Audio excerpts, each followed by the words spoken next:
also five do have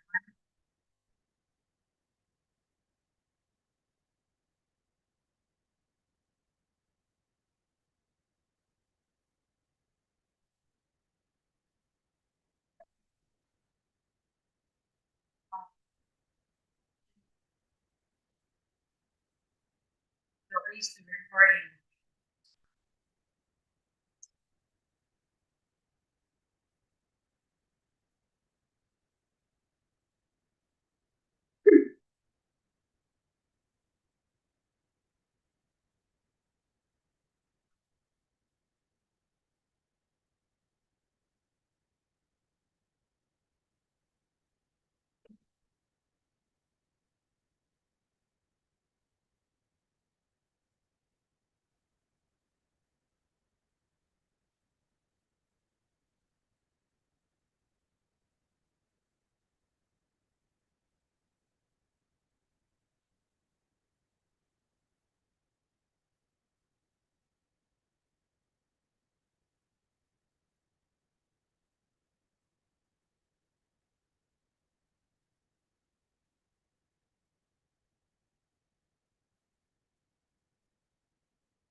You read.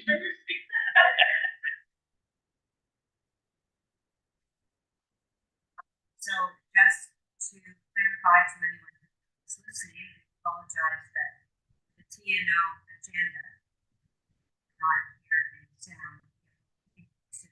Site soon.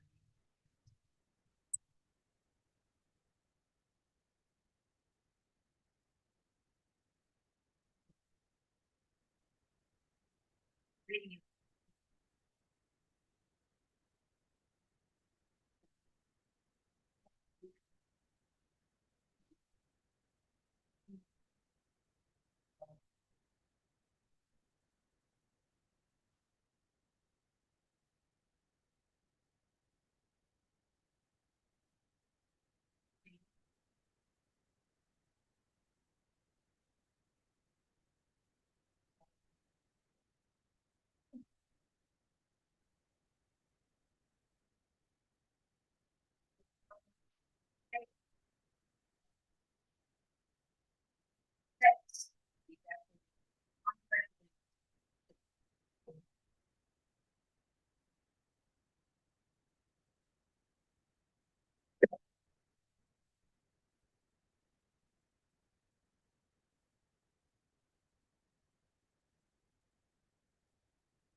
Archer lunch for Francis Beausoleil. Our Sontrai breakfast and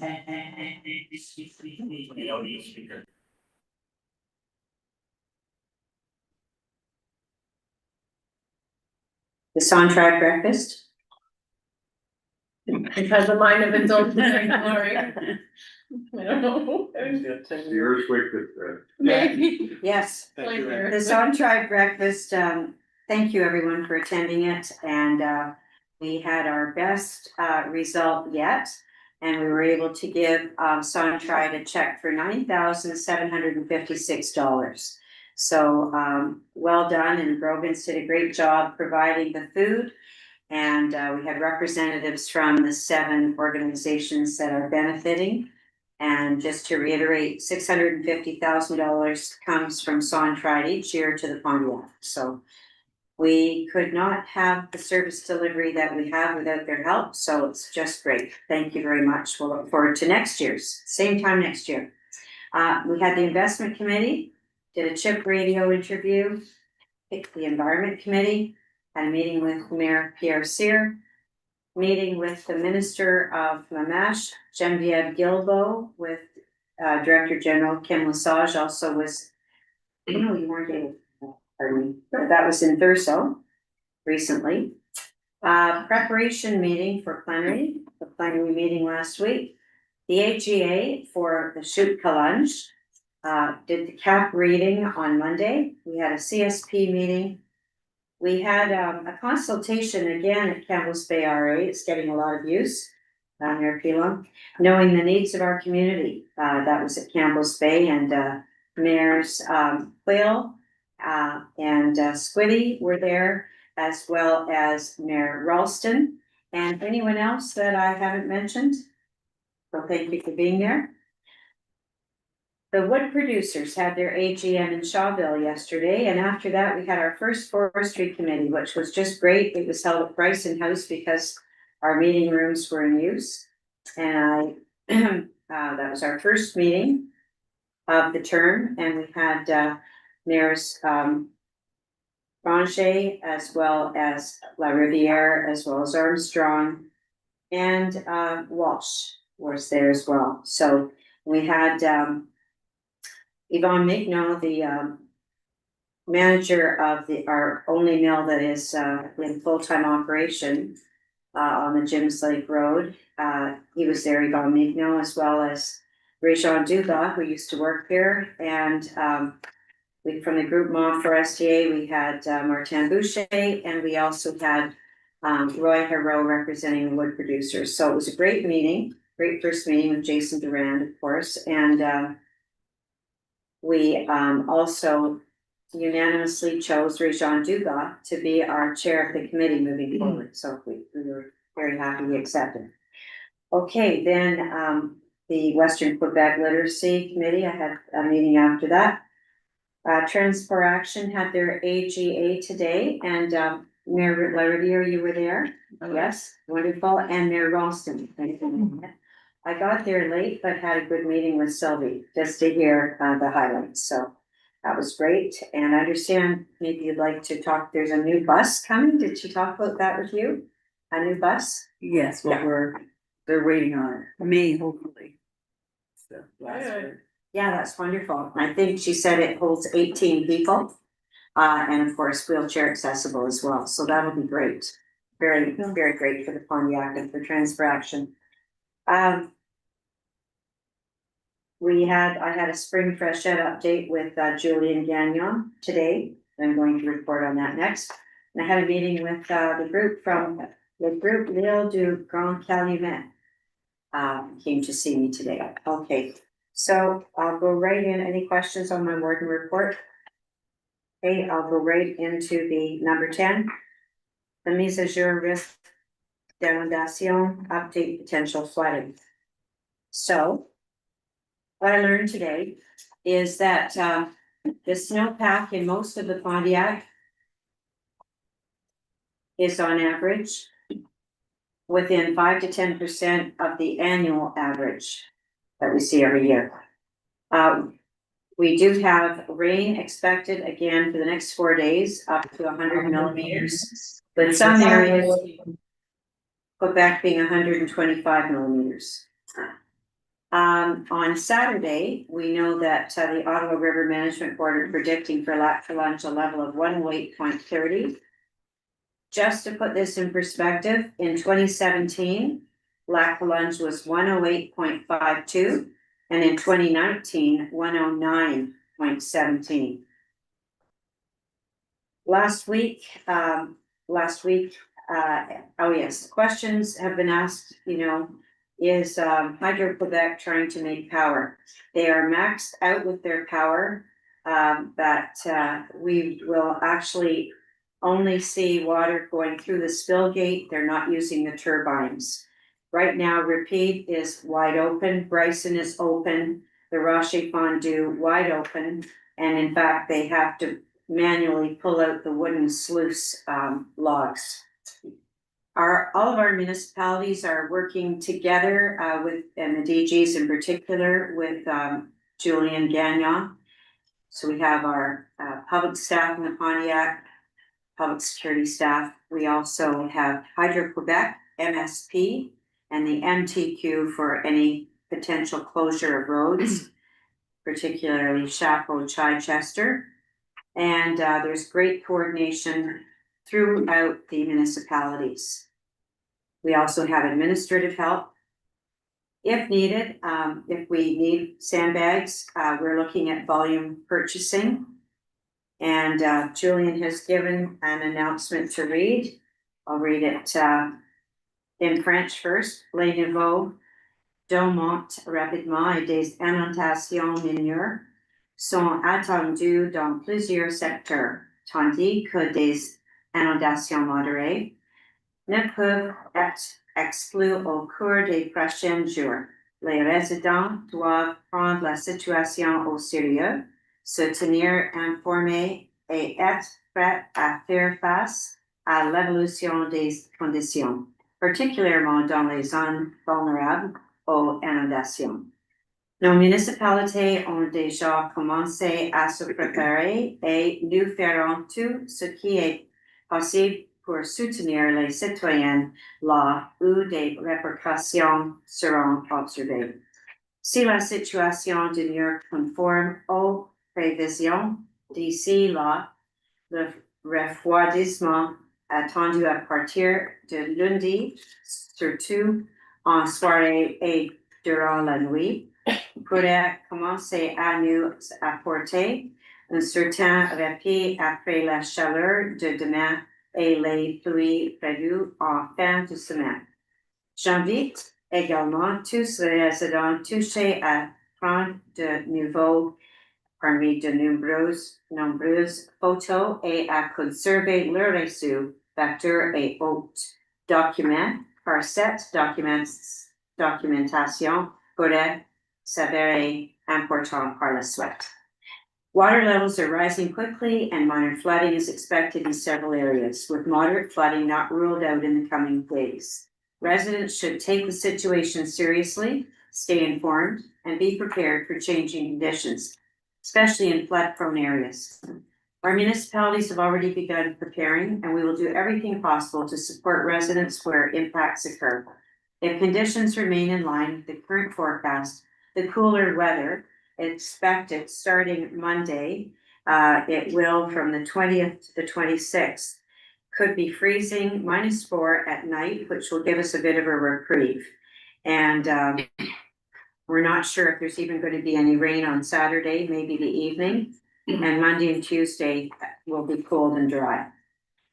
If conditions remain in line, the cooler weather will, especially in the evenings and overnight, begin to provide some relief after tomorrow's warm temperatures and the rain expected over the weekend. I also encourage all affected residents to take plenty of photos and keep their receipts, invoices, and other records as documentation that may prove important later. So any questions, or in particular, I know that Mayor Sandra Armstrong and Mayor Pierre Cyr have been meeting regularly, and Mayor Sandra Armstrong has really been focusing on this. Have you got anything that you'd like to add that's happening in Mansfield? I know we're just following all the stats. And we open our bags, sandbags today, inviting people to come in and have the things. And we're just going through the same motion every morning with our lives. Driving around, checking all your sites, you're We doing that? could, if it goes up tonight, I believe we could have 2 roads closed tomorrow. Okay. And for the next few days till Sunday, right now it's 107.59 and it could go up to 108.35 Okay, till great. Sunday. That matches with what Julian said, but I do think it's interesting that Lac Calange, which is causing most of the anxiety, was actually significantly higher in 2017 and 2019 on this day. So hope that's a good indication. Anyone else have anything to say about flooding? We're ready from Pocono. Good for you. Our teams are, we have our meeting every day, we collaborate with Really good. Mansfield and Good. we're ready to fight the water if it comes in too high.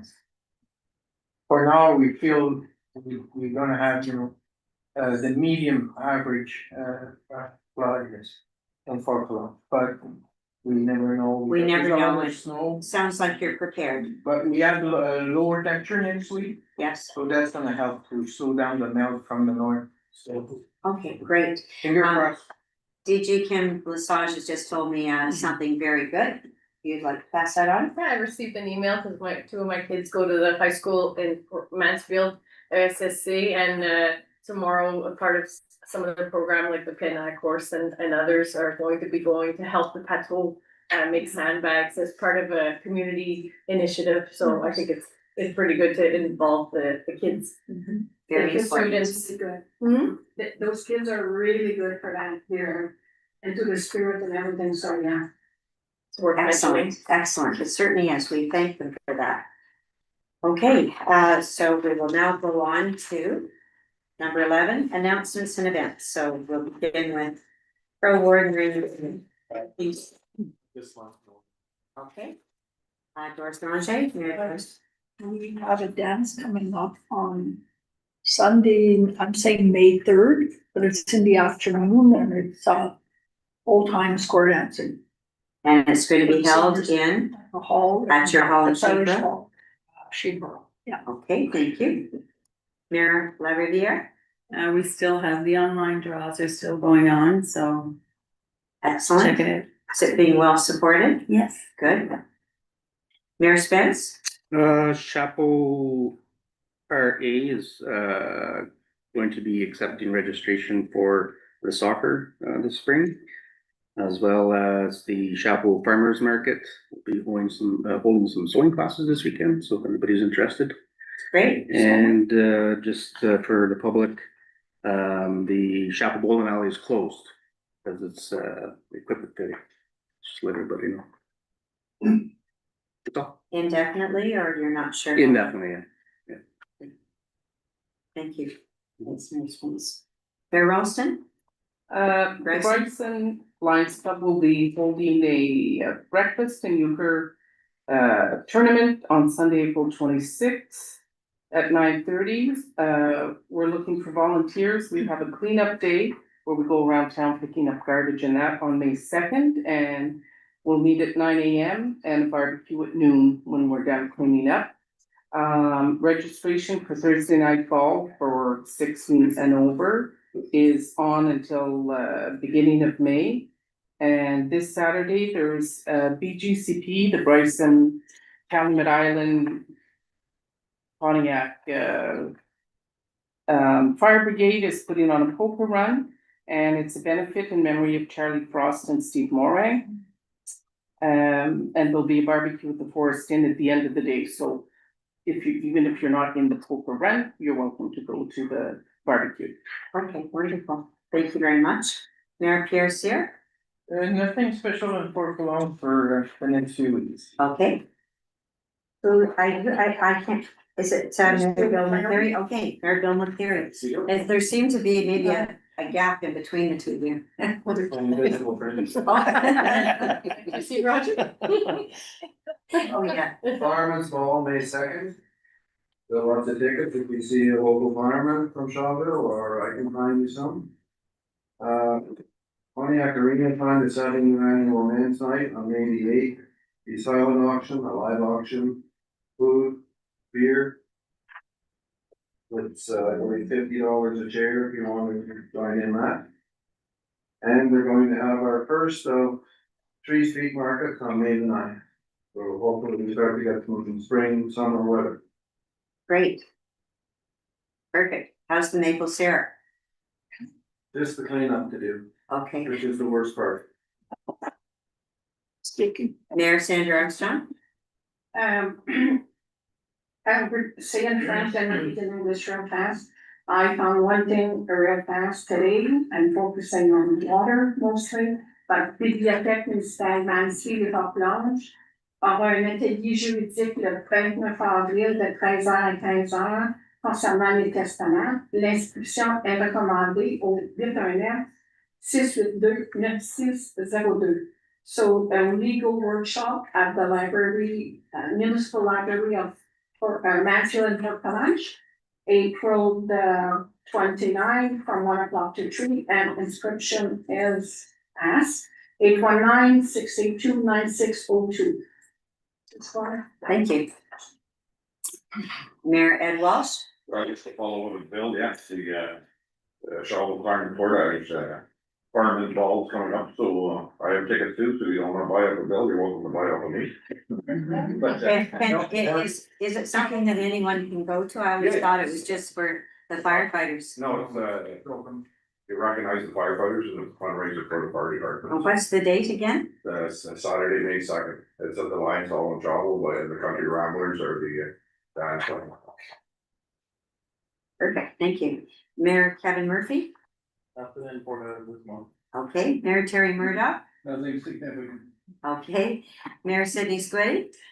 So, Aileen Haywood still has our 150th 50/50 draw ongoing monthly. Thank you everyone for your support. Mayor Spence was the big winner last month, so. And there was another mayor of the month before. Yeah, it was the Mayor Cleary the month before, so we'll see if, this Yes, table's lucky. and honestly, it's just been quite a coincidence. I've been pulling the winning tickets, so maybe I'm the lucky charm. Yeah. We have our CD Saturday, this Saturday, 9:30 till 2:30. We'll be raffling off a home composter. Nina will be there, showing composting methods, things like that. Then May 2nd is our Mother's Day tea from 11 till 2. And that will be sort of high tea, Victorian inspired free event with a white elephant table. Is it at your hall that Yeah. you've acquired? Yeah. Yeah, at the Harmony, is it called? community center. Yeah. Community Center. Yeah. So that will be on May 2nd, and I believe after that tea is done, we will pull the April 50/50 ticket, so. Okay, We'll see great, if anyone's lucky. thank you. Mayor, Jennifer Twett? Right, we received, the biologist's report on milfoil, which we had commissioned last fall. So it's, they did a study, a survey of 4 of our lakes, Leslie Lake, Otter Lake, McQuaig, and Little Hughes. And, the report, identifies the locations of the milfoil and the extent to which it has grown. And we've been, after having received it at close to the end of March, we've met with, several property owners on those lakes to discuss next steps and what to do once the ice is off. This year, we'll be setting up buoys and signs to keep boaters away from the infected areas. And of course, we plan to apply to the Ministry of Environment to take mitigation steps, do mitigation work in terms of either pulling it out by hand or laying tarps. So that'll be our work over the next year to get permission to do that work in 2027. Good for you. That has been quite a task to take on, but so important. Yes, So- and it's important that we have the community members with us because we need their boats and we need their help in setting up these buoy signs and so on. And of course, we have cooperation of the Township of Litchfield, because Yes. Litchfield shares Leslie Lake. Leslie Lake, yeah. So we're happy with that. It would be maybe some good learning afterwards, maybe at a plenary or something to share some of, you know, once it's all accomplished or done, because this could happen to any lake, really, couldn't it? That's true. Yeah. But you're nipping it in the bud, so thank you. Mayor Val Tulin Graham. A few initiatives that are happening are, Marche Bristol Market has just started their, spring and summer market. They had their first one at Easter. I participated, I participate indirectly in the, community bonspiel at Shawville on the weekend. It was wonderfly organized. And we put a team in, but it was just a great event. That was the whole weekend worth, with great entertainment in the evening. Our peer committee, our peer revitalization committee is meeting next week.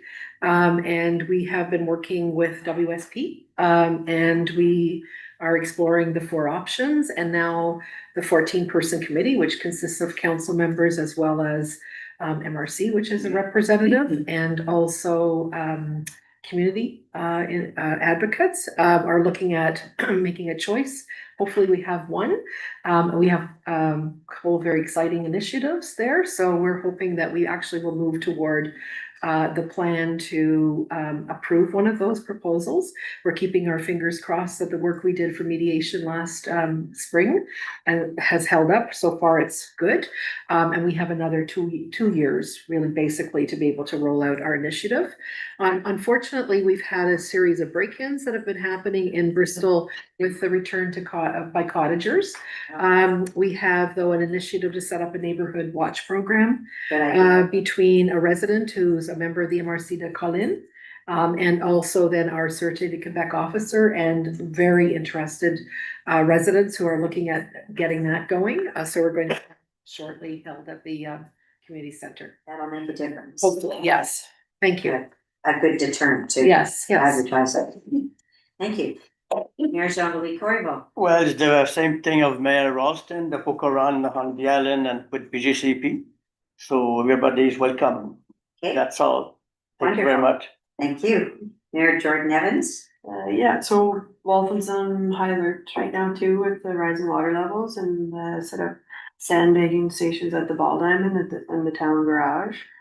On a bit more positive note, I guess I could give a kudos or shout out to Marty Farrell and his song about Waltham that he's posted on Facebook. It's pretty neat, using AI and bringing some old photos, old real Is that pictures to fairly life. recent? I hadn't Yeah, heard about it. it's Wonderful. I've only saw it this week. Yeah, all about Waltham. It's Yeah. great. Mhm. Excellent. Yeah. Congratulations. Yeah. Not every town has a song. No, I know. Mayor Johnny Daniel.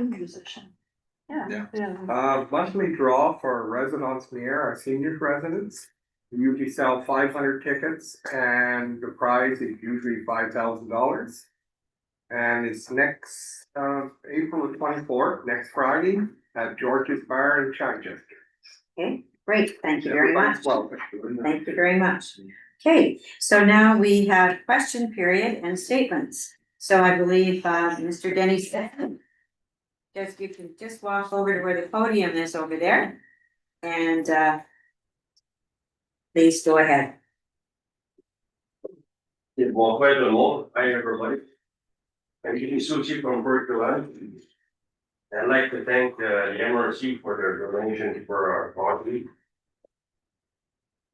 Un immense merci à la MRC Frontière, votre généreux don de 2500 à notre équipe de hockey de la Ligue fédérale. Thanks to your support, 26 young players aged 9 to 13 were able to play, learn, and grow their love for the game. We also hope to expand the program to include 2 groups, one 9 to 12 and a group of 13 to 16. Our goal is for these players to continue playing in the adult teams once they are of age, so that our arenas will continue to prosper. For many of them, the cost, the travel, and the schedules of organized leagues can be a major barrier. Your contribution truly makes a difference by giving them the opportunity to enjoy hockey in an accessible and inoffensive environment, inclusive environment. This initiative is entirely volunteer based, made possible by dedicated individuals who believe in making sports accessible to all. We all encourage other arenas to follow our lead so that we can encourage games with other teams. If anyone is interested in starting a team, I can be reached through Messenger at any time. I would be happy to help and answer any question. Nous espérons sincèrement que ce soutien pourra se poursuivre dans les années à venir afin qu'encore plus de jeunes puissent en bénéficier. Au nom des joueurs, des parents et des bénévoles, thank you for believing in our youth and in the importance of sport in their development. Thanks. Danny? Thank you. Is this a picture of it being here? Yeah. Wonderful. And may I say on behalf of all of us, it's so nice of you to come and say thank you. Okay. Sometimes the money goes and, you know, we don't necessarily hear this, so thank you. Okay. And thanks for all the hard work that you've put into hockey over the years. Thanks. Any comments or questions for Denny? And what's good is this will be posted on, oh, Jim, Bill's talking to me. That's not okay.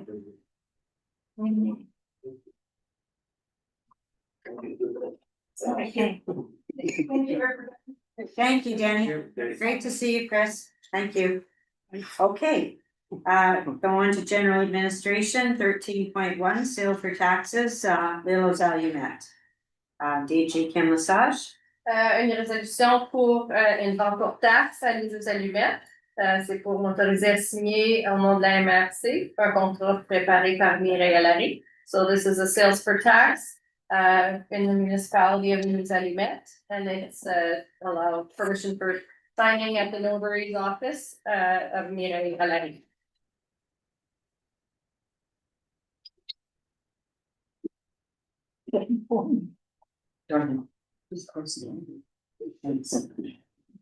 All right, so could I have a resolution? Sue would like to move this resolution. Sure, there's somebody, Mayor Doris Roger, all those in favor, opposed, and that carries. 13.2, application for funding, transportation hub bus shelter. Resolution, Kim Lesage. This is for the bus shelter that's already been installed, but there's a funding program with the MTQ that's open called Sophia, and we are able to apply for that to get reimbursed some of our expenses. So there's a bus shelter, electrical work, some landscaping, hooked up by BC, so a total of $29,064.94. So this would be to authorize for the Conseil des Maires to authorize the submission of this application for the Public Transit Capital Assistance Program. C'est une résolution faire une demande de subvention pour l'abribus qui a été installé dans le stationnement de la MRC. Okay, merci. Would like to move this resolution, moved by Mayor Joanne Ralston. All those in favor, opposed, and that carries. And actually, DG Kim Lesage gave me some good news today about the Trans-Pauline bus, the new 910 line. You know how we have our shelter. Well, next week, on Monday, Big news. the bus is going to be making the loop up from Gatineau and coming into our hub. And if we could know roughly the time, you could let us know. It'd be kind of fun to see that. Yeah, so we're, the good news is, so our bus line 910, that it's called, and that's, we've had for years, that starts at L'Île aux Allumettes at 5:17 in the morning and goes towards Gatineau at the Cégep for 7:30 AM. Well, now there's going to be a second bus in the morning that leaves from Campbell's Bay at 7:53. So for people that have to get to the city a little bit later, and that's going to be going towards Shovel and up to the Parc aux Bus on Allumette in Elver for 9 AM. And there will also be a return from 4 p.m. in Campbell's Bay and going towards Gatineau first at 7. So somebody from Elmer or from Bristol or even from Shawell can come to Campbell's Bay, or somebody from Bristol could go to work at the hospital. It's gonna do a loop in Shawell to stop in at the hospital. And then at the end of the day, go back towards the city. So this one's gonna be just between Elmer and Campbell's Bay. So there'll be a morning run and a evening run. So that starts Monday. The bus will be running. How are we publicizing it? There's going to be a press conference or communique press tomorrow that we're working on right now with all the detail. And it'll be on our social media too. It's really something, I mean, can't comment on the past, but I would think that, we've been always thinking of this bus going to Gatineau and back. Now we actually have a loop within the Pontiac, which could really help for some people for their transportation. Excellent news. Just a Thank you. quick question. Yes, go ahead. So the original amount of pay for the bus shelter, that's through a grant or was that out of the shares, the MRC or whatever? It was through, we used FR funding money. Okay, So if we get reimbursed through this program, we can use the FR funding for something, for the staff on the clear. extra money. Yeah, so it comes, one with the grant and come back to the grant. Yeah. Yes, exactly. Thank you. Good question. All right, so did we vote on that resolution yet? Just passed. Right, I don't think we voted on it. So moved by Mayor Ed Walsh. All those in favor? Opposed, and that carries. 13.3. The Fonds Régent et Ruralité, Volet-4, Coopération intermunicipale, intégration de la MRC de Pontiac à l'entente intermunicipale visant la fourniture de services de cour municipal. Resolution, DG Kim-Lesage. Ok, c'est une résolution pour faire une demande au ministère des Affaires municipales sur le volet 4 pour une entente intermunicipale pour possiblement avoir une cour municipale pour le Pontiac. So this is a funding request for the Ministry of Municipal Affairs, the MAMASH FR, the new FRR4 funding program for intermunicipal cooperation. And this would be to have a municipal court for the Pontiac. And this would be with l'MRC des Collectivités du Québec. So this resolution would say that we commit to participating in the project. And that we would have municipal court services from the MRC des Collines, Papineau, La Vallée, and ourselves. The council would agree to cover a portion of those costs, designate the MRC des Collines as the lead organization for the program, and authorize them for the submission, and also designated myself to sign any documents necessary for this project on the grant application. Yeah, and with this particular grant, it is for more than one region working together, so it works out very well. So could I have someone move the resolution? Moved by Mayor Pauline LaRiviere. All those in favor? Opposed, and that carries. 13.4, the Code of Ethics and Professional Conduct, Warden, Notice of Motion and Filing Presentation of Draft Bylaw. So this is just the notice of motion. Yeah, so on a besoin d'un avis de motion de dépôt de la présentation d'un projet de règlement pour le code d'éthique et de la préfète. So there was a motion and filing of the draft bylaw for the Code of Ethics. This would be replacing the Code of Ethics dating for the warden dating in 2022 following the last election. So now following the November election, it's to have a revised Code of Ethics. Someone needs to take carriage of the Following the notice of motion. Who'd like to take carriage from Mayor Donnie Daniel? Thank you. 13.5, But were any changes made? Was it revised or is it just in the same, is it the same? In general, it's the same code of, like, all the details are basically the same, yeah. But the project will be, or the draft bylaws, I can send it to you, it will be available to you. it's because of starting another term, right? Yeah. It has to be done Oh, each with time. the election. Yes. Yes. Okay, 13.5 Trans Colin, was that going to be your announcement This is the about one. content? No, well, it's fine, but Okay. it's it goes hand in hand with the new program, so last month we adopted a resolution to apply for funding for the PNDDC.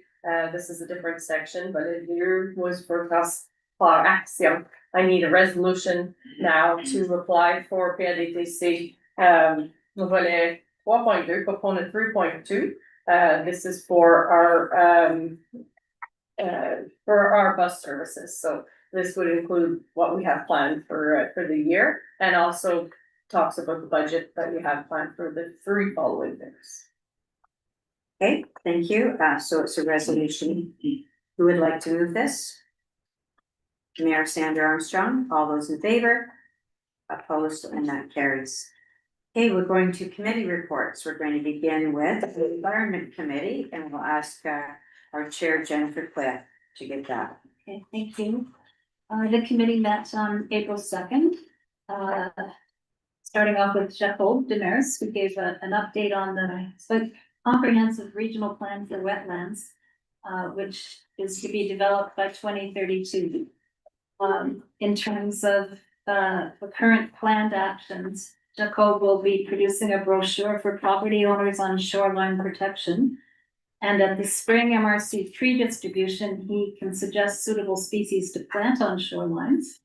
And then he hopes to eventually have a riparian specific plant program for people to take away and learn from. He also plans to educate youth in schools about the importance of conservation. Just a reminder to everyone too, that the TCO, which is the Ottawa River Consultation Table, is holding an event, a day-long conference on Thursday, June 4th in Gatineau, where discussions will be held concerning flooding and community resilience. Topic on everyone's minds these days. Jacob also noted that municipalities must have a septic system inventory completed by December 31st, 2026. So that's something to be mindful of. Carrie Richardson presented an update on the climate plan. And as part of this comprehensive climate plan, the 2022 inventory of greenhouse gas emissions has been completed. And the inventory, of course, has data collected from each municipality in terms of how we're doing with our municipal buildings and vehicles and infrastructure. So Carrie has completed the action plan that identifies actions to take to address any risks. So the draft plan is actually coming up on the agenda. I think it's the next item being presented tonight for a vote on its adoption. And subsequent to tonight, a public consultation on the draft was planned for the first week of May.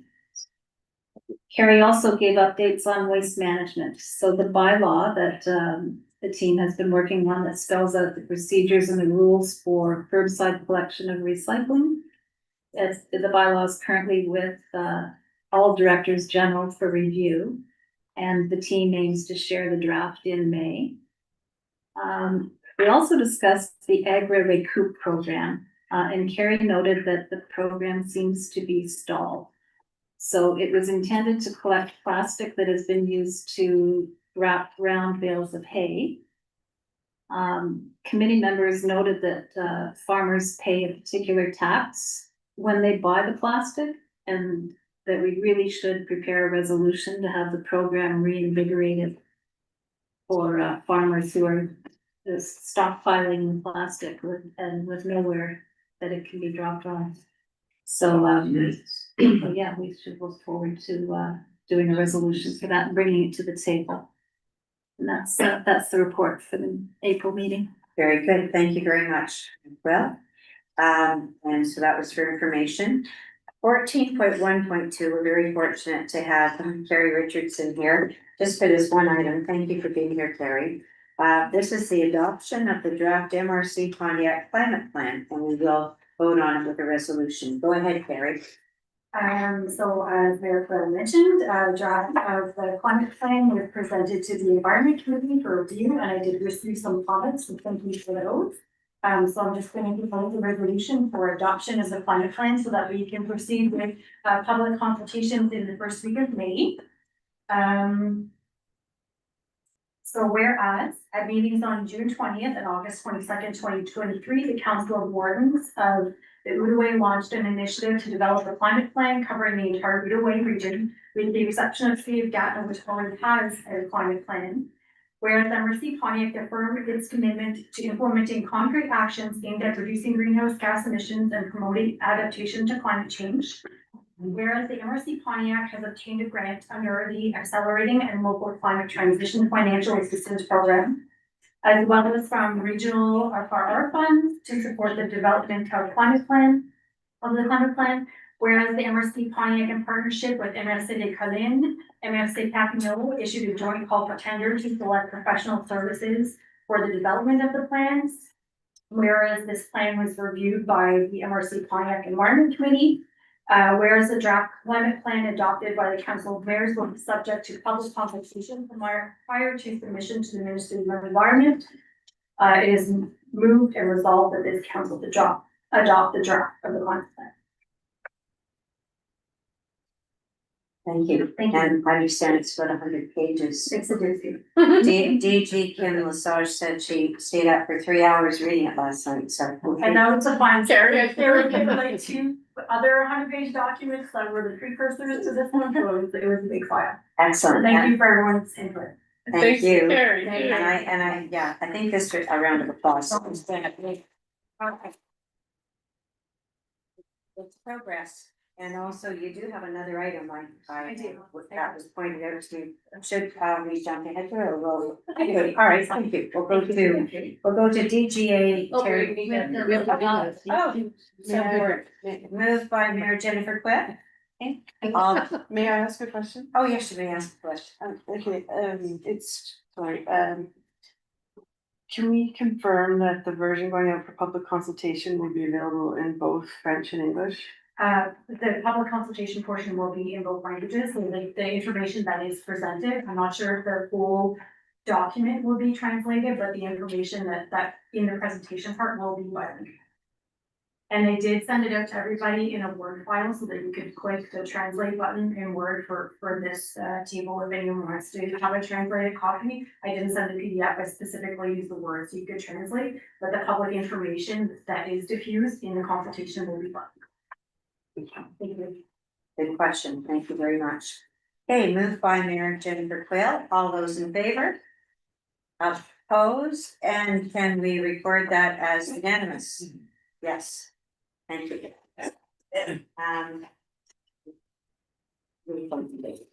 Or you just go through. Oh, sorry. Yes.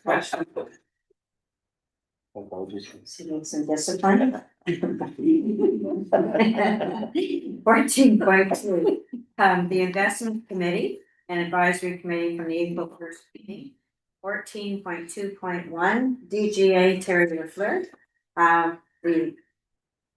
The FRR Stream 2 financial support for the Chute College project. Resolution, go ahead. Good evening, everyone. So at that investment committee meeting on April 1st, our project was presented to the investment committee from the Chute College for a project 2 requesting funding to upgrade the giant zip line and other key infrastructures of the aerial park. So they have document, I'm not gonna say it's 100 pages, but maybe some odd pages. Basically, it's an analysis of all of their infrastructure and recommendations to repair and upgrade everything. So the project total is $92,000 and they're looking for financial assistance in the amount of $48,400. They had also made a request for an FLE/FLS loan. However, the committee, upon reviewing the request, wanted more information from the Chute College. So the recommendation right now is to grant the subsidy for $48,400. And that's the FRR. Yes. Any comments or questions? Okay. Could I have someone move this resolution? Moved by Mayor Sandra Armstrong. All those in favor? Opposed? And that carries. 14.2.2, the revision of the FLS Joint Investment Policy, a resolution, Terry Leclerc. Yes, révision de la politique d'investissement commune, atelier FLS, so this is at the same April 1st meeting of the investment committee. Because we have our new contact with the ministry 26-28, we had to update our policy a little bit. So basically, the policy establishes framework for investment criteria, eligibility types of businesses, projects, expenses, types of investments, investment limits, rules governing the accumulation, interest rates, and applicable fees.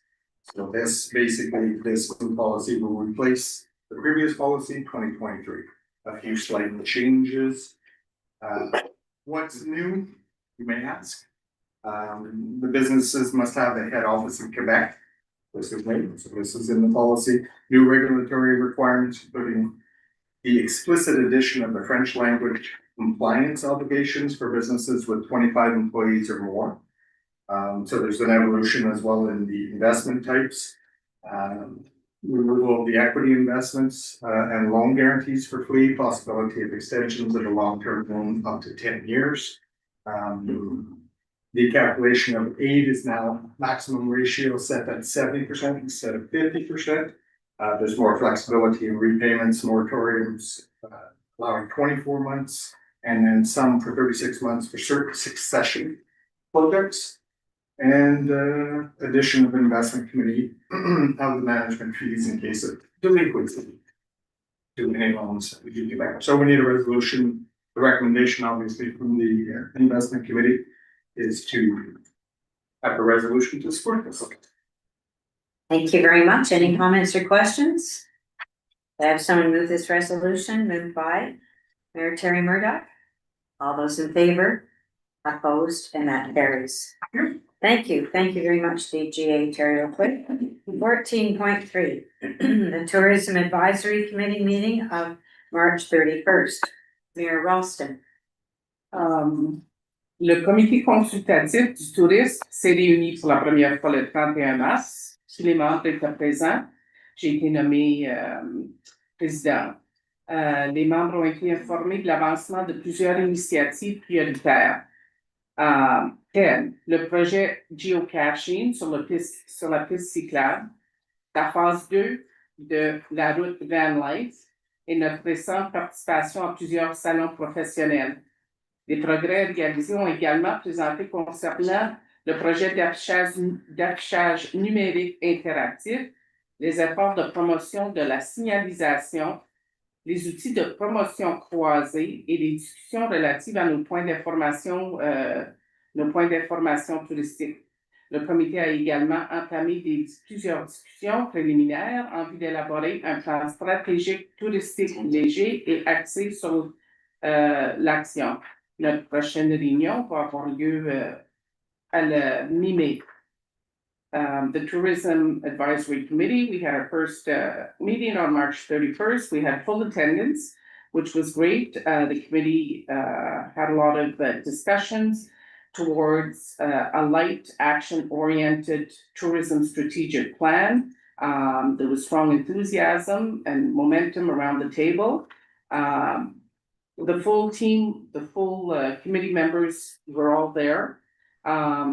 We received updates on several MRC priority initiatives, including the PPJ cycling route geocaching project, phase 2 of the Van Life route, and recent trade show participations. Progress was also shared on the interactive digital signage project, the signage advocacy efforts, cross-promotion tools, and discussions regarding our tourism information stations. Thank you very much. Any comments or questions about the report? Okay. Thank you very much, Mayor Ralston. So that's for information. 14.4, the Committee of Transition and Analysis, March 30th meeting. For information, DG Kennedy Sage. Le 30 mars, le comité de transition et d'analyse a réaffirmé que tout modèle futur de service incendie devrait maintenir les niveaux de service, protéger la sécurité des pompiers et du public, préserver l'identité locale, puis réduire les dédoublements administratifs. Le comité a examiné différents modèles de services intermunicipaux. Il a poursuivi l'analyse d'une structure unifiée basée sur 4 secteurs locaux, tout en reconnaissant qu'il faudra davantage de données avant de prendre une décision finale. Les prochaines étapes consistent à confirmer les représentants municipaux, valider l'approche sur 4 secteurs, amorcer une analyse financière, puis inviter des ressources externes pour présenter les avantages des différents modèles de gouvernance. So during the March 30th meeting, the Transition and Analysis Committee reaffirmed that any future fire service model must maintain service levels, protect firefighter and public safety, preserve local identity, and reduce administrative duplication. The committee reviewed several intermunicipal service models and gave further consideration to a unified fire service structure based on 4 local sectors, while noting the need for more data before any final decision is made. Next steps include confirming municipal representatives, validating the 4-sector approach, beginning a financial analysis, and inviting outside sources to share experiences with different governance models. Thank you. Okay, thank you. Any comments or questions? Okay, thank you, Dr. Sarah, for information. Yes. So now we go on to 15, the review of the Canada Post mandate. Some of you may have been following this. So we have a resolution. Go ahead, DG Kim Lesage. La résolution, juste là. C'est pour une résolution pour que la MRC Frontière écrive au ministère de la transformation du gouvernement, des travaux publics, de l'approvisionnement, afin qu'il prenne les mesures suivantes. Arrêt immédiat des compressions des services, ça c'est pour Post Canada, en remplaçant par d'autres façons d'augmenter les services et les revenus dans d'autres secteurs d'activité. Un peu plus bon, hein? Tenue d'examen du mandat de Post Canada et du protocole de service de manière transparente, publique, approfondie, et la tenue immédiate de l'examen du mandat avant que le gouvernement ne dévoile les plans de Post Canada et qu'il autorise leur mise en œuvre. So this is a resolution that we're proposing for Canada Post. And it would be that because there's some closure of post offices that could lead to disappearance of services that is provided in our communities. Excuse me. The federal government is making decisions without meaningful public consultation prior to review of Canada Post's mandates. So what we would be asking is for the immediate halt of service cuts by replacing them with alternative ways to increase services and revenues. For the minister to conduct a transparent, public, and thorough review of Canada Post's mandate and the Canadian Postal Services protocol, and ensure that this review includes public hearings involving all stakeholders across regions of Canada, and to immediately conduct a review of the mandate prior to the government unveiling Canada Post plans and authorizing their implementation, and that we would submit a brief or participate in the hearings to present its perspective as the MRC body as part of the review process of Canada Post's mandate. Okay, a resolution. Yeah, very important. Who would like to move this resolution? From the union, Pardon me? it's requested from the county board union. Peux-tu montrer dans qui nous l'a envoyé, Natasha? The letter came from the syndicat des travailleurs et travailleuses de Because the one I received Postal is Service. much more detailed than this, and they want basically to not even look at not delivering every day, not even look at whatever, door to door delivering in the city side. It didn't mention postings from post offices, It's the postal workers union that wants this. but Canada Post has to do something, we won't have postal service. Yeah. I don't know if I can support that. Can I ask this question? Has anyone had any resident express concern?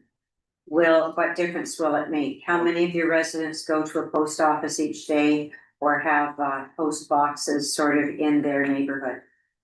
How many have door to door? It will make an absolute difference. Yeah. Yeah. To people, absolutely. Do you have door to door? No, but I doubt that anyone in the Pontiac is for the door mail delivery. We relied our post offices or the post office boxes. It's still. Yeah, I think Mayor Quell, there still are some door to door in the one, yeah. And there's still some in Chi-Town. Well, with a mailbox. With a mailbox, yeah, so I mean. I mean, That's not door to door. Oh, okay. I mean to each residence, obviously on the No. highway, you're not gonna be walking door to And not door. in towns either. But it's to each post box, Post not a office. group Either have of post post boxes. offices with. Right, but there are still Small some single mailbox. post boxes. At the end of my days. At the Yeah. end of the lane. Yeah. Yeah, we might have about Anyways, let me ask this question. It's not really time sensitive. Maybe we would like to defer a vote on this and have it further discussed It might be time sensitive. because of what the government is deciding. Okay. Well, I still maintain that it's going to be a change that our residents are going to feel, and so we could, by supporting it, what is the action? It is actually just supporting a demand from the union that would then give them some ammunition. Is that the idea? To protect the postal workers' jobs? Yeah, so in the letter that we received from the post,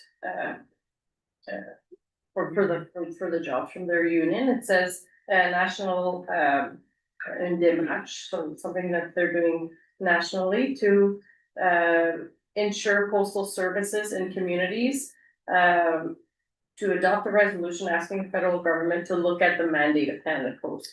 It's a proximity service that's important for citizens, elderly people, local businesses and rural communities. They hope that those services are maintained, consolidated, developed to meet current and future needs of citizens. And a reflection is also proposed at the national level for an initiative for its durable collectivities to look at new avenues for the services, so access to banking services at postal offices, charging stations for electrical vehicles, development, new services for the citizens that are adapted to citizens. So we're therefore asking you for this, to approve this resolution. That's basically what they're saying, yeah. Okay, It's not as drastic as the one that I received, so they're just asking you to review the mandate. Yeah. Okay. Mandate's done. That, They mandate's wanna done. review it. Yeah. I don't know, but to me, the union wants to tie their hand and doesn't want Well- to make any cuts. Yeah, I think that's. maybe the mandate has been set, but we can also stand up and be counted. And support it. I'm not gonna support it. so- I think the title is not, I think the title is inappropriate here that we have in front of us, review of the Canada Post mandate. This is not what this, this resolution is about. Examine, so look at it. Look at look at the moves that Canada Post is planning and think about how that's gonna affect our communities, our seniors and our people with disabilities who rely on the post office Exactly. and the mail. And I don't think this is a controversial thing for us to discuss. No, This is pretty. I think it's just a quality of life thing. Yeah, I disagree with that. Okay, Mayor Terry Murdoch? No. Oh, No, I'm just, okay. all the Canada Post is gonna do is make sure that everybody has a mailbox at the corner, you know, that's all. Yeah. Everybody. They've already done it. Yeah, pretty much. Oh, I didn't mind delivered to the end of the laneway, but. I don't think this will affect the rural areas, as much as it will affect Ottawa's and, Big cities. yeah. Yeah, That's more what so it's than for. rural. I don't think so. But the alternative is, goes back, you know. Well, we can, our choices are to hold vote and vote the way you would like, or not vote, so. Yeah. It's on the agenda. I think, If it's on the table, we have. I think we're gonna vote for it, that our vote, period. Okay, so all those in favor, everyone understands what, the resolution is about, basically, Explain it, Pete, in your words. in my words.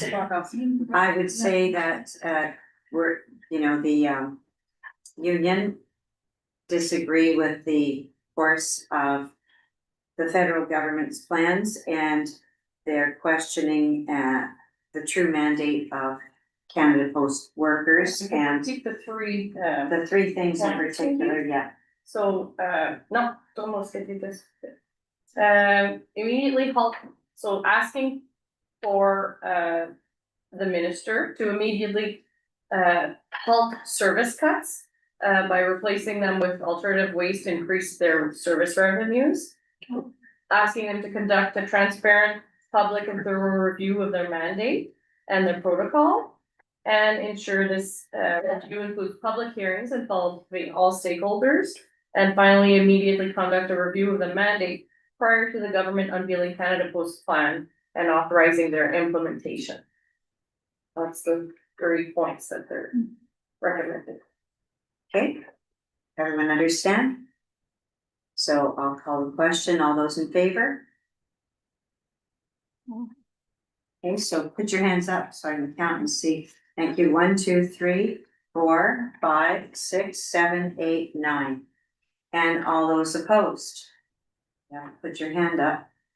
1, 2, 3, 4, 5, 6, 7, 8. Oh, we're missing one mayor.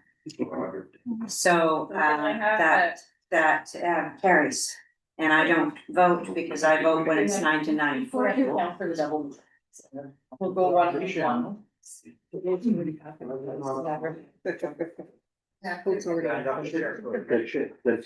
didn't, no, I just wanted to see. I only chose to count because I couldn't see. Well, we have no choice, even if we didn't. When it's closed, you have. All right. Okay, so if everyone who voted, the 9 people. Okay, Jim. Oh, yeah. Travis will. Time for another question. I have to take a phone call from Eric, but. How is it gonna tag our resident, like? The closure of post offices. We have one. Post offices could close. And then they'll put the postal box. And so. And there's other services at a post office besides just, you know, Yeah. picking up mail. Yeah. Go ahead. Just saying that some small towns, when we have postal We've noted already, postal, excuse me, like, oh. No, it's actually, Can I find to you what I need to know before I go? actually, just a minute, Mayor Armstrong. I think that her question is perfectly fine, because now you're realizing this is gonna be a recorded vote. And some people might have been a little unsure, and so we know who voted. There were 9 for and 8 against, but we're now doing the double majority, and so we have to go by population, and so our clerk is going to simply ask each person whether they are for or against, right? Travis? Yeah. Okay, so. Okay, so we're starting with Elaine and Kevin. Can I answer for my question? Yes. I will attack the resident in each town. So in small towns, we do have a postal office, very small. They're closed on lunch break, people that go back home to have lunch, you can't get their mail because it's closed. And then they close at 4 o'clock, they still can't get their mail because they come. That's not the point. The point is that post office may close completely. Yeah. It's But still then if open. we put the postal box, that's what happened in our. They can go at any time. They can get their mail at any time. Okay, well, did you vote for or against? Did you vote? Point of order, Madam Okay. Chair. The discussion should not be happening. This is a point of order here. Vote has occurred. You know, discussion happened before that. I'm just Can't allowing a bit of discussion now. flexibility. Thank you very much. Okay, so Elena Kaywood is absent. No, she's here. I'm here. Sorry, you know what I was thinking, repeat, I was thinking about it. Elena Kaywood. Elena Kaywood for or against? For, I support. Okay. Okay, next, Bristol? Bristol.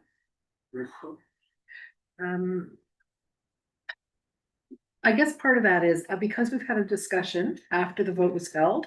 No problem, No. we're voting now. Because it's recorded, so whichever. Okay, then I'm not going to, I'm going to abstain from voting. You're going to But we've had a discussion, unless it goes back to, like, it's a different conversation we're having now in terms of voting than what we had 5 minutes ago, right? So I worry about the point of order as well. Well. Vote. Okay, I'm the chair and I'm in charge of this meeting. And it is my call that there are people around this table that were unclear about what they were voting about.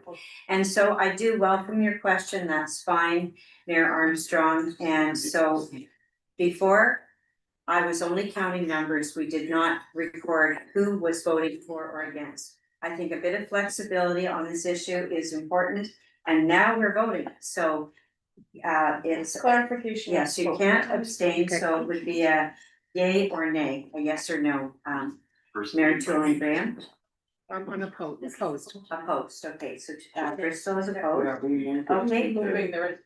What they voted wishes to propose this resolution and move forward with Okay. clarifying. who would like to move the resolution? Who would like to move the resolution? Mayor Colleen Riviere, move the resolution. Okay, Bryson is next. Four. Thank you. Campbell Spade. Four. Chichester. Against. Clarendon. Four. Fort Calange. Against. Lille de Grand Calumet. I'm gonna be full, I don't wanna close the post office. So, Lille aux Alumet. against. Okay. Litchfield. Well, I made the motion, so I'm Four, okay. Mansfield A Pontefract. Against, Otter Lake. Four.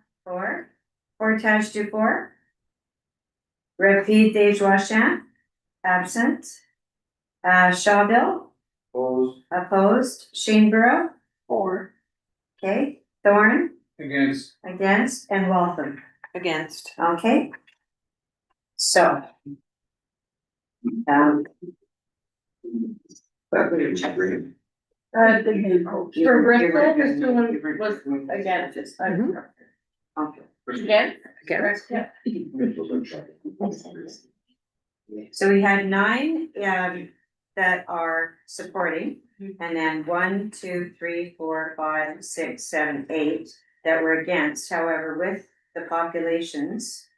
This thing to measure it's a simple majority, but it's essentially tied, so the word to. All right, great, and I'm voting for, There you go. okay, so that carries. How do you find that? Just a moment, please, one question at a time, excuse me, Mayor Murdoch, what were you saying? That's a very good question. I'm going to have our clerk explain it because this is our first experience with the double majority on a close vote. So although there were 9 hands up and 8 against, once the populations are added in, you call it. Indeed, so it's the double majority principle, so it's a fairly technical process to explain. But the idea of the double majority basically entails that when the votes are tallied, you're basically looking at how many people at the table voted one way or another, but you're also taking into account the specific population that each representative basically has been for. So the idea is that what you're looking at is two things: the number of people at the table who were voting one way or another, but also the total population that all of these people voting together represent.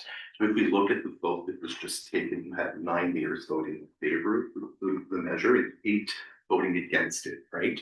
So this basically gives us more people at the table voting in favor, but the issue is a lot of the mayors voted against this proposal represent the larger municipalities. So if you look at the tally, you have 9 votes in favor, 8 votes against the resolution. But it's a simple majority because the mayors who voted against together represent 61.62% of the population of the county. So the people who voted in favor are more, there's more people at the table who voted in favor of the resolution, but they represent 30% or so, 37% of the population. So to simplify things, for this to have carried without my vote, the population had to also be with the for vote. So because it turned it into just a double majority means it has to be a majority with the number of people around the table and the population total. And so that is why it's just a simple majority which required me to vote. So then. And I voted for, That's not, sorry, can I comment? yes. The second vote is to validate or unvalidate the first vote. If more than 50% or with the 9 that voted for it, then it goes through. Otherwise, if it's not that, it's the 61% that wins the vote. That's what I think. The first majority, if it's the second one that counts. In a context of our understanding, this particular process as it exists is laid out in the Act respecting land use planning and management, the LAU in French, la loi sur l'aménagement et l'urbanisme.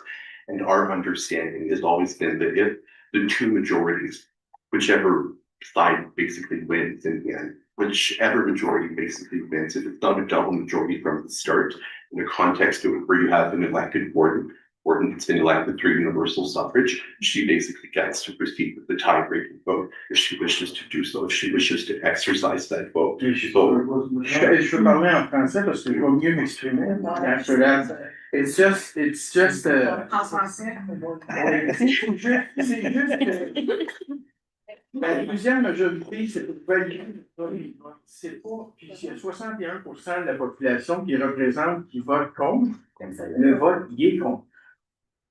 Je veux dire, c'est antidémocratique de faire autrement, fait que je sais pas, là. Je pense que ce qu'on pourrait faire, c'est de valider le tout, parce que c'est une situation qui se présente pour la première fois. On peut keep this in afterwards. But from what we understand, the process, as I said, is laid out in sections 197, c'est les articles 197 et 201 de la LAU. Alors, ce qu'on va faire, c'est qu'on va valider le tout pour s'assurer que la décision qui est prise sur le parquet ce soir reflète bien les règles en place. Je sais que c'est un sujet qui était souvent l'objet. Moi, j'ai parti de l'information quelquefois. Gens qui sont dans le domaine, échangent des informations à ce sujet parce qu'il y a une technicité et complexité. Ce qu'on comprend, c'est que la simple majorité qui a été essentiellement contenue amène notre établissement université son droit de prépondérance pour briser l'égalité. On va s'assurer que c'est la bonne voie à prendre dans les circonstances pour corriger ça si jamais il devait y avoir erreur. So as I was saying, Mr. Lucia expressed earlier in English as well, his perspective as to how this particular process works. What I was basically saying is we'll confirm that the information we provided tonight is accurate and it depicts adequately the process to be followed in such cases, which is to say that if the two majorities are not necessarily met from the start, the warden has the ability to exercise or tie-breaking vote, and should there be corrections required, to send the necessary information to Yeah, and if I wasn't an elected warden, I wouldn't be able to do that because I'd also be a mayor of a municipality. But because I do represent and am the only one at the table, all citizens in the Pontiac, my vote counts to determine the decision. And I just add, it's just like, if you look at the Democrats, like 61%, the people that voted against represent 61% of the population. So democratically, it should be, that should count. If it's 50-50, then I think logically we could have the deciding vote, but that's. You know something, I'd like to just say, Mayor Sear, what you're saying makes perfect sense to me, that it should just be by the percentage. But for some reason, ever since I've sat in this chair, and it all started with Bernard Waugh, it is like to be really a final decision, especially on something that's very controversial. Maybe this wasn't super controversial, but anything that you need not just the number of people with their hands up, but you also have to have the support of the population as well. And that's what a double majority is. And in this case, the population was with the minority. Exactly, so that's why you should not pass the resolution, because you don't have the double majority. Well, I'd like to, what we should do is have, a better. I'll let Travis check that, I just bring. Well, that's what I was gonna say, let's have this come back, let's have this come back. Yes. To our next plenary, and I'd also like to understand how much my vote counts.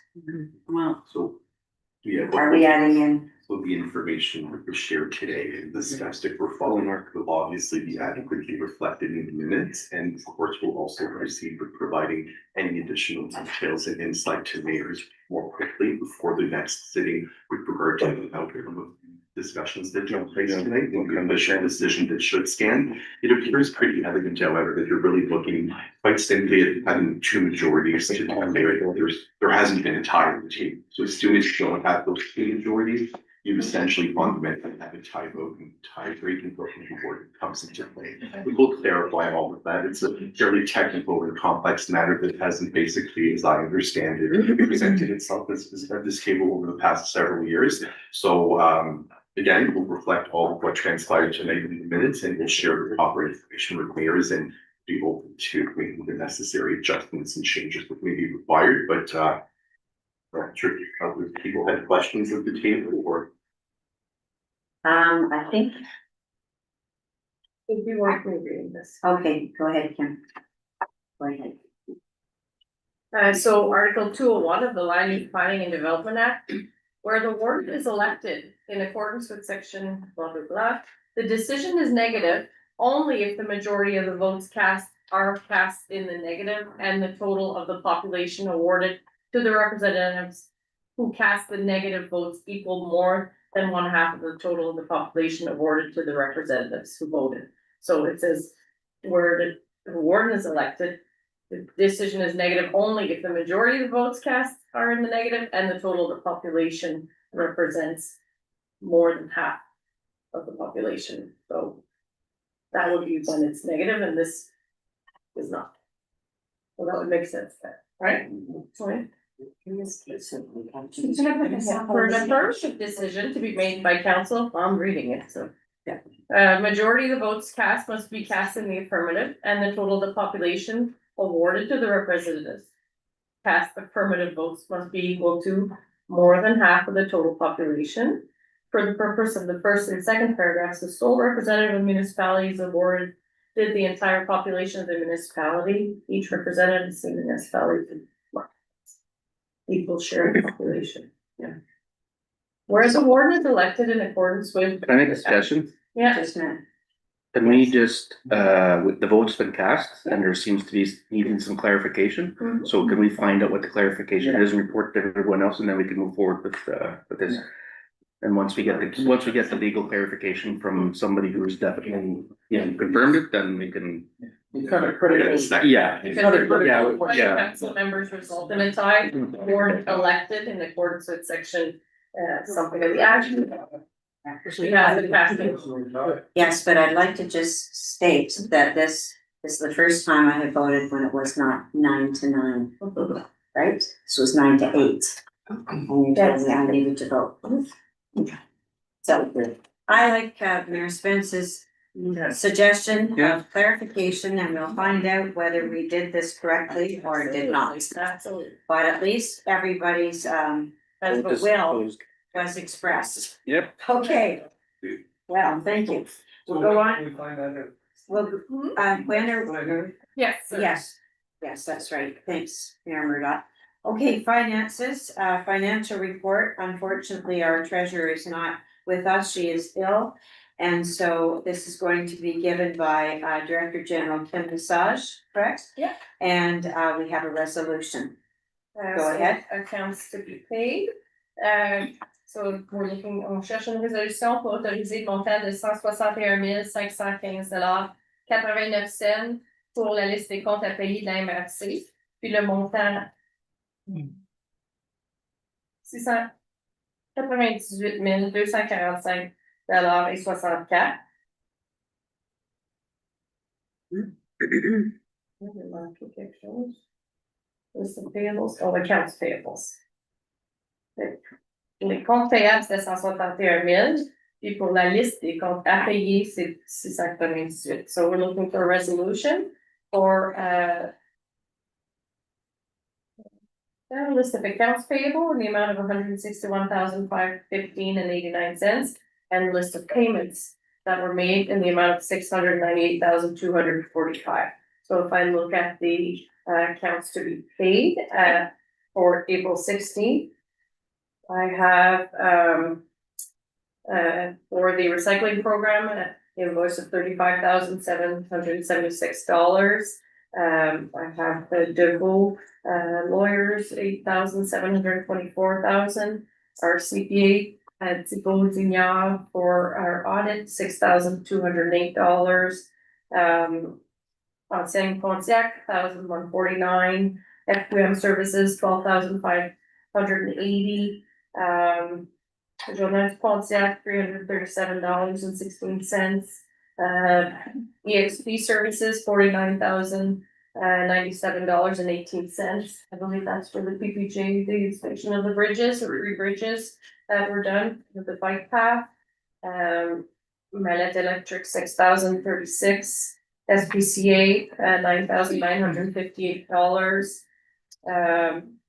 Some smaller invoices, our PGL, that's for the courthouse for the SQ fines, $3,725, and so those were the main big ones.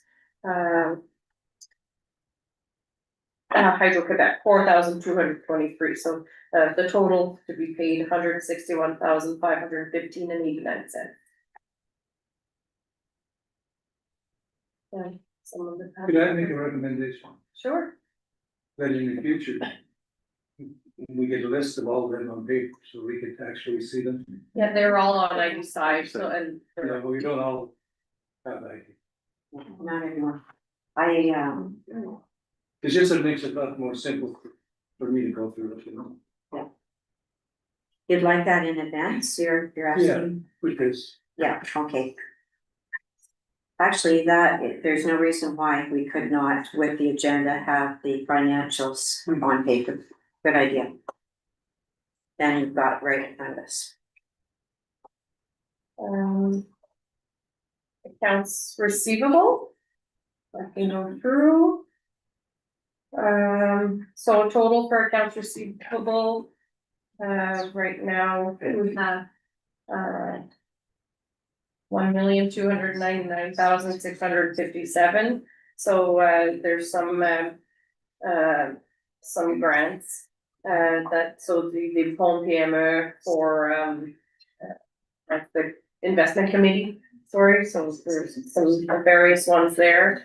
There's some shares that from the municipality, so I have some of those that need to be coming in.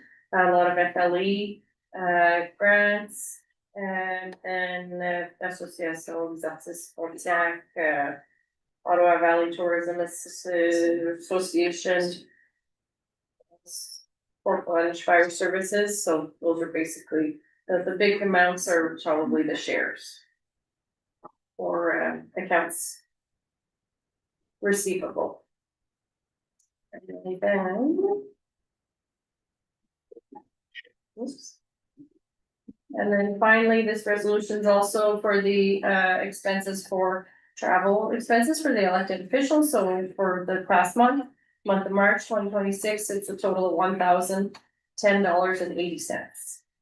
Okay, thank you. Any comments or questions? Everyone agree that it could be helpful to have the budget in front of you at a meeting?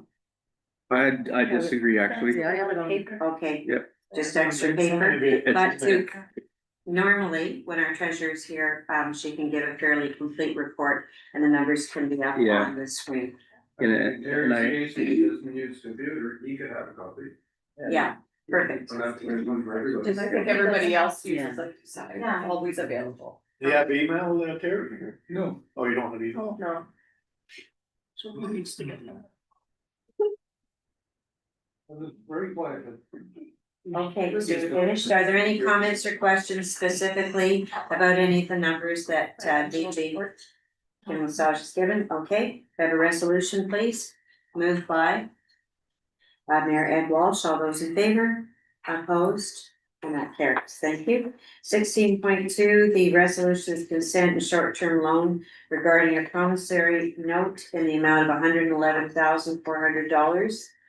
Resolution. This is to do with the renovation, correct? Okay. Resolution, which is there anything you'd like to say to, or at least express the resolution? Read it out. Thank you. So the principal amounts of the notes to be repaid for 2027 would be $9,300, and then increasing slightly up to 2031 would be 10,800. And then there'll be a balance of 61,000 in 2031, 61,100 to be renewed. So this is for a loan bylaw number 208 from 2015. So for a term of 5 years, then we need to pass this resolution. So it's for the repayment schedule for up till 2032. Any comments or questions about this? Sorry, I didn't catch that. Mayor Spence? What, I didn't catch what Yeah. Kim was saying, the DG was saying. What is it for again? It's Yeah, for, so this is it's a building, well, eh? total, yeah, it's, Okay. so it's 111,000, I believe. That's in the Yeah, that's promissory in the note, and we're promissory paying 9,000. 215, and so it's for the payments of the notes, starting in 2027, 9,300, and then so 2028, 9,700, 29, 10,000, 2030, 10,500, 2031, 10,800. And that's payable, and then there'll be about 61,100 to be renewed at that time for another 5 years. So we're locked in for 5 years Mhm. at this rate? Yeah, and it's the bank that sends this information to us, and we have to approve it by resolution, but they go out to Municipal affairs.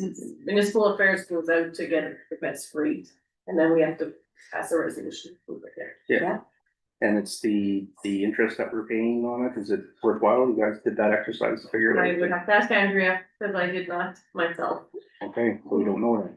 I think this is a good question for our budget committee tomorrow. And I know that we did ask for what period of time are we paying for this, and I think it was 20 years, so I think it's important, prudent about the interest.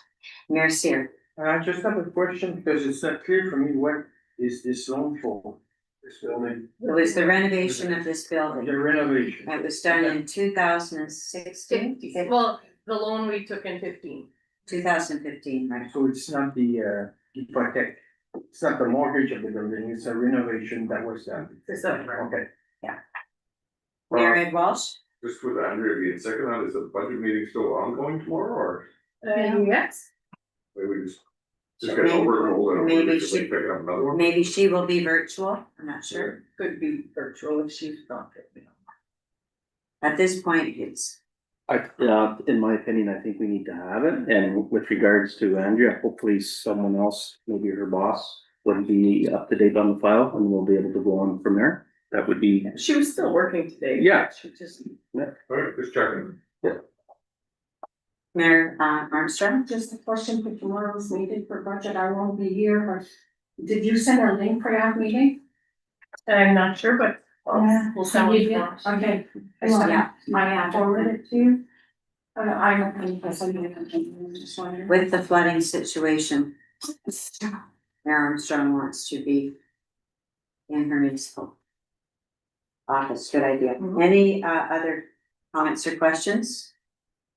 Okay, could we have a resolution to support this? Moved by Mayor Pauline Lavriere. All those in favor? Opposed, and that carries. 17, management of territory. Doing this as well, Terry Richardson. Wonderful. Environment.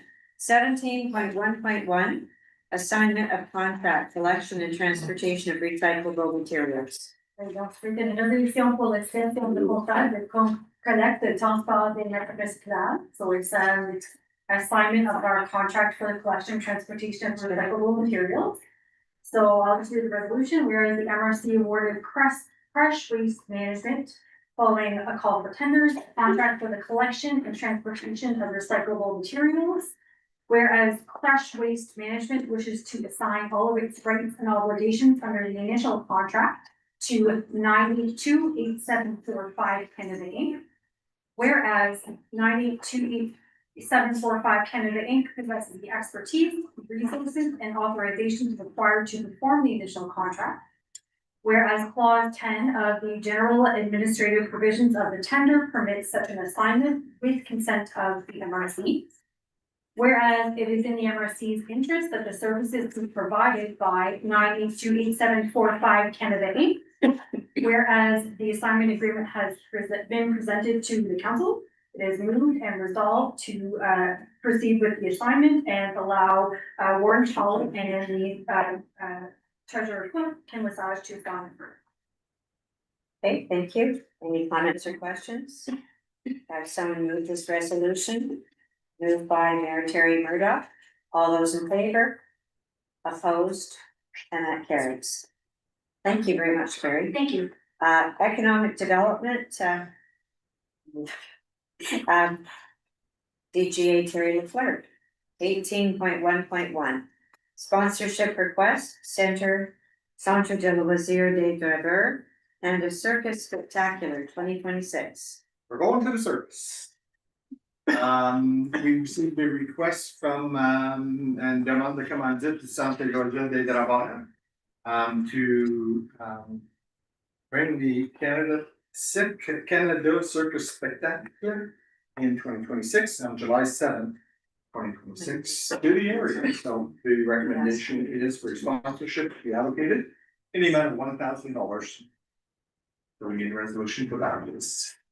Okay, could I have moved by Mayor Pierre Cyr? All those in favor?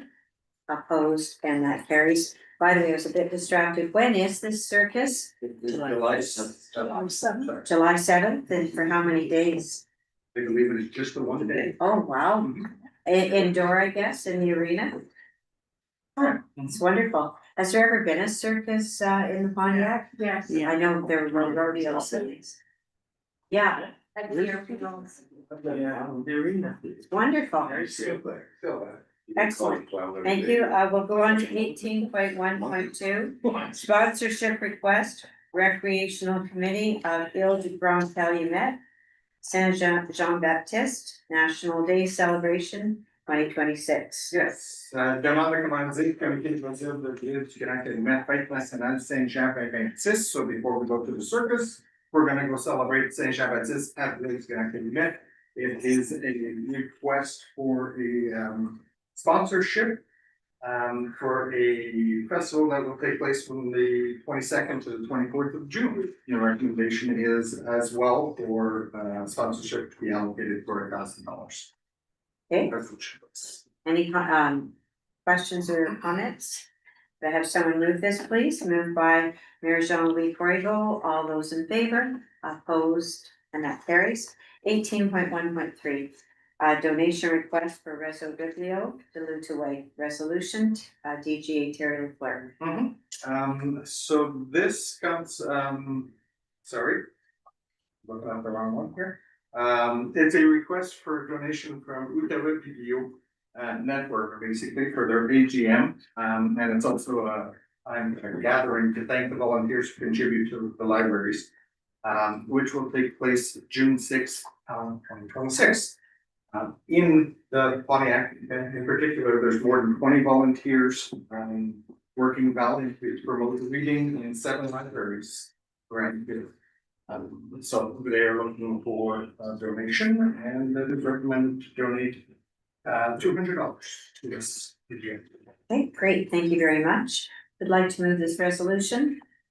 Moved by Mayor Doris Ranchet. All those in favor?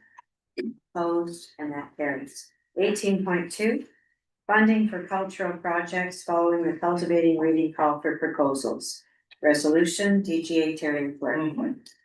Financement des projets culturels suivant l'appel d'offres qu'on a fait le 25 février.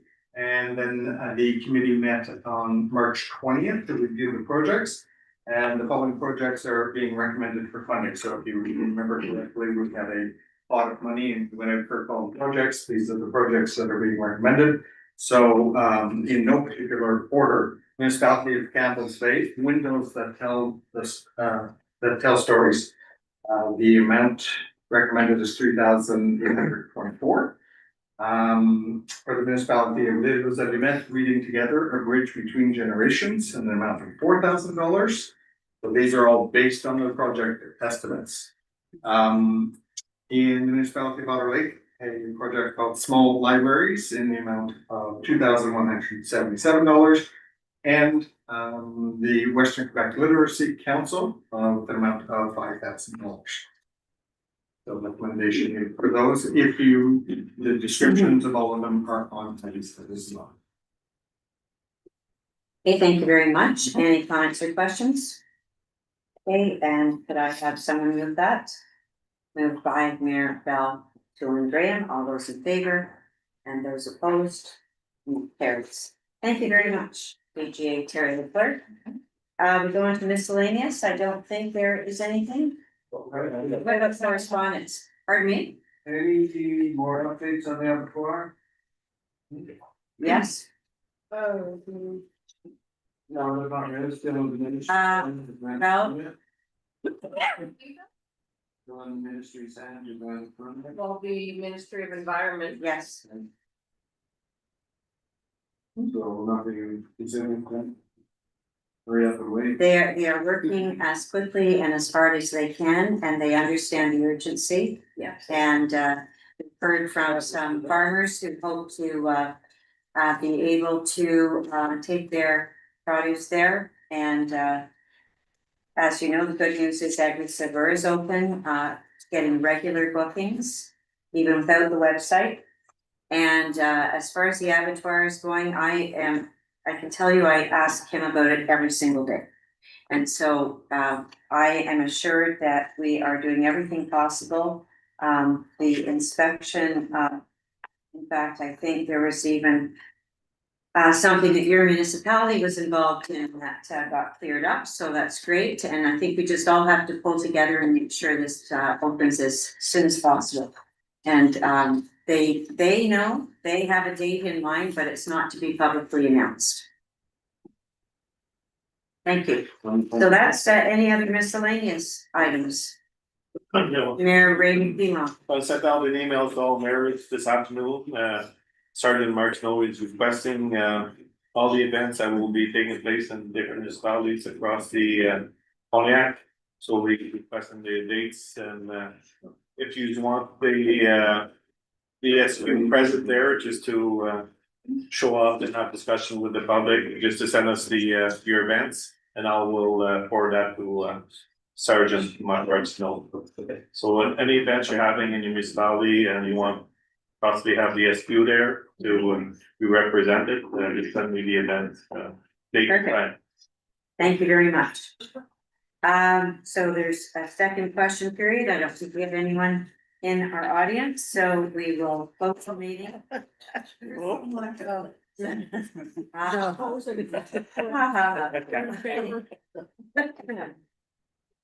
we close the meeting, I just want to say that we don't know what the coming days are going to bring, but we do know that the flood affected many people profoundly in 2019. And as a result, there are many people who are, you know, very, very worried, very upset. And what I do notice is a lot of blaming of mayors, blaming of Hydro-Quebec. You know, quite frankly, let's just remember one thing. We have many people giving their full attention to this. We are all doing our best. We're going to get much further. Just seeing it through, and if there is any type of emergency, being able to respond to it. But the fact remains that the Ottawa River, only 40% of it can be controlled. Whether you want to believe in climate change or not, I'm a believer in it because I've never seen rain fall the way the torrential rainfall falls now. And so rain can actually make a difference. We started out, you know, a couple of weeks ago knowing that the measurement that they do every year with the snow and the amount of water in the snow was less than 2023, less than many other years. And so at this point, you know, we didn't feel any need to, you never want to hit a panic button. But the fact remains, we do have low-lying areas that always flood. They always have, they always will. I have a picture at home of 1929, and they were in boats down the streets of Fort Collunge. So, you know, let's do our best. And anyone that in the public that wants to just blame because they're angry, you know, we can't control that. But I know that people around this table have done their very best. I also know that we've never had a better relationship than we have now with Hydro-Quebec. And so let's just hope for the best. I hope and pray that the cooler weather next week will make a difference. but, nothing's accomplished through just blaming. One thing I'd like to mention about the floods that I've noticed for a while, and it's not getting any better, is with regards to the communications coming from the province. So if we compare that to like a week ago, there was communications from the Ministry of Ontario of Natural Resources that was being broadcast across the radio. They were warning their citizens. We got something today from Julien. Okay, what about what is the province doing? How come they're not feeding us this information? The province seemed to be putting their time, energy and money into adaptation to flooding, not preventing it. Well, communication would be nice Would be because nice. for Well, preparation I for did see citizens. something today and I thought to myself, it was like a 3-page piece of paper.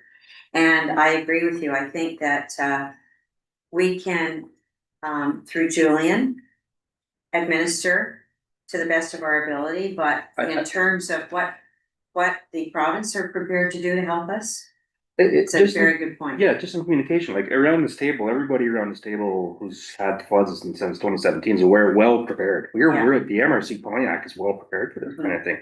But we get a turnover of residents every year's cottages, that kind of thing, to come in and they're what the hell's going on, right? So, there's no trigger point to, Sensitivity or. so that type of oversight should be pushed down from a provincial level, I believe, and it's not until it gets to the security that's doing it.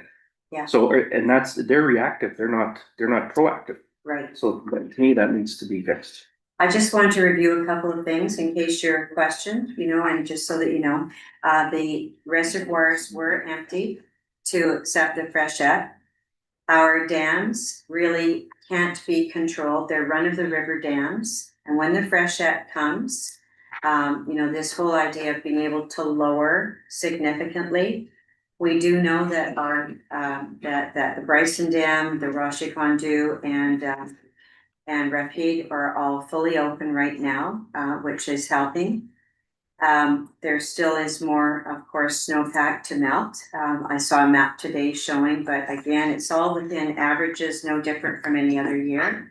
And my feeling is, in the end, whether we ever see the day that something's done, what we need is more holding power to hold the water back north of Rapide, which will involve the building of a reservoir. I've even been told that the reservoirs that we have in our Ottawa River system are like teacups, and what we need is a cauldron, something significant that can really hold the water. So let's just hope for the best at this point. Be there for your residents, and anything that Julian wants you to contact him about anything. Mayor Armstrong? Just going on, agreeing with Corey and saying we had a meeting last week that Denver with 7 members of our Quebec, I think. And what I said at that moment is it's time to find a solution to the problem. It's repeating itself every year or every second, third year where it's flooded. We don't wanna go back to 2017 or 2019. These people that are our residents are scared to death right now. And they want answers, and I'm for it too, so. In my municipality, we are working on a resolution to send here, to send to Hydro-Quebec. And like your teacup, I agree with that too, but the water, they need to do something else, they need to find a solution, they have money to do that, and that is in their court. Right, and that is why, again, I think a reservoir, it could be, they have $2 billion in their infrastructure fund that they can spend every year. And, if we are given proper holding strength, then that's going to impact the whole Ottawa River. It's going to help everyone down to Montreal. Where it all starts. And next week, Corey's municipality and mine are on a list for planned outage, and I sent them email this morning to cancel that. Yeah, good for you. Because we don't. I agree with that. Your generators running, yeah. That's right. Well, let's all keep in touch, and if anybody in their municipalities has anything that, you know, if you're experiencing flooding and that sort of thing, Julian is, here available, kind of like Command Central, and I'm very interested in hearing as well. So we'll hope for the best, but it is interesting that when Hydro-Quebec was here last week, they were actually coming because of the questions about the condition of the dam, so they were reassuring us. They're all well, you know, they're strong and they're well constructed, nothing to worry about, but I'm sure this has taken them by surprise as well, because there was no indication that, this was. I don't agree with you on that. The bells are first. I don't know if they, I would hope they didn't know because they had a right to tell us. Yeah. Okay, let's have it's been a very eventful meeting. Motion to close the meeting moved by Mayor Donnie Daniel. All those in favor? Opposed, and the meeting's closed. Thank you.